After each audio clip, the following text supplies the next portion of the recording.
سیدھے اپنا مقالہ پڑھ دیتا ہوں۔ بچے کسی بھی قوم کے مستقبل کے معمار ہوتے ہیں، ان کی صحیح تربیت ہی صالح معاشرے کی تشکیل کی بنیاد ہے۔ ایک کسی بہت بڑے مفکر کا قول ہے کہ اگر 1 سال کا منصوبہ بنا رہے ہو تو کاشتکاری کرو، اگر 10-20 سال کا منصوبہ بنا رہے ہو تو باغبانی کرو، اور اگر مستقبل کا منصوبہ بنا رہے ہو تو نسلوں کو تیار کرو۔ ادب کسی قوم کی روح ہوتا ہے اور ادب اطفال اس روح کی پہلی سانس ہے۔ بچوں کا ادب دراصل وہ بنیاد ہے جس پر ملت کا فکری، اخلاقی اور تہذیبی قدر تعمیر ہوتا ہے، کیونکہ بچہ محض ایک فرد نہیں بلکہ آنے والے زمانے کا خالق اور معمار ہے۔ ادب اطفال کا مقصد محض تفریح یا وقت گزاری نہیں بلکہ ذہن کی تربیت، زبان کی آبیاری اور کردار کی تشکیل ہے۔ یہ وہ ادب ہے جو ننھے دلوں میں سچائی، دیانت، محنت، ایثار اور ایمان کی بیج ہوتا ہے۔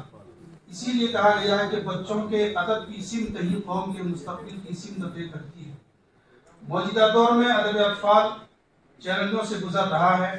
اہل قلم اس کی جانب توجہ دینے سے بھی کترا رہے ہیں۔ وہ بچوں کے لیے لکھنے کو شاید حقیق سمجھتے ہیں، لیکن واقعہ یہ ہے کہ ادب عالیہ کی بھی پذیرائی اسی وقت ملے گی جب آپ نئی نسلوں کو پڑھنے لکھنے کا ذہن بنائیں گے۔ گویا ادب عالیہ کو بھی برقرار رکھنے کے لیے پہلے ادب اطفال کو برقرار رکھنا ہو۔ گزشتہ صدی میں اردو ادب اطفال اپنی روشنی سے پورے بر صغیر کو منور کر رہا تھا۔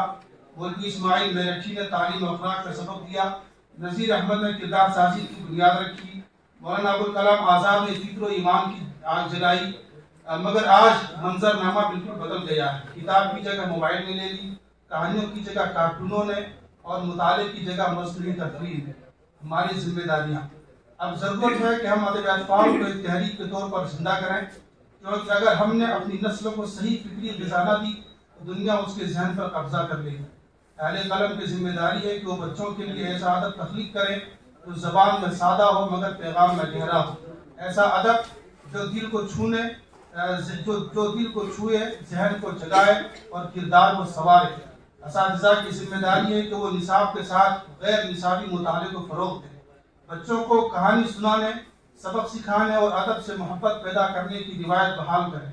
والدین کی ذمہ داری ہے کہ وہ گھر میں کتابوں کو واپس لائیں اور بچوں کے ہاتھ میں موبائل کے بجائے کتاب رکھیں، اور وہ ادب جو ایمان، اخلاق اور انسانیت کا سبب دے اسی کو بچے کے ذہن کی غذا بنائیں۔ اداروں اور تنظیموں کی ذمہ داری ہے کہ وہ بچوں کے لیے ادبی نشستیں، مقابلے اور ورکشاپ کا اہتمام کریں۔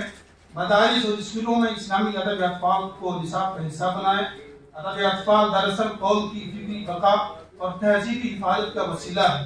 جب ہم اپنے بچوں کو معیاری ادب دیتے ہیں تو دراصل ہم ان کے دلوں میں روشنی، ان کی زبان میں مٹھاس اور ان کے کردار میں پاکیزگی پیدا کرتے ہیں۔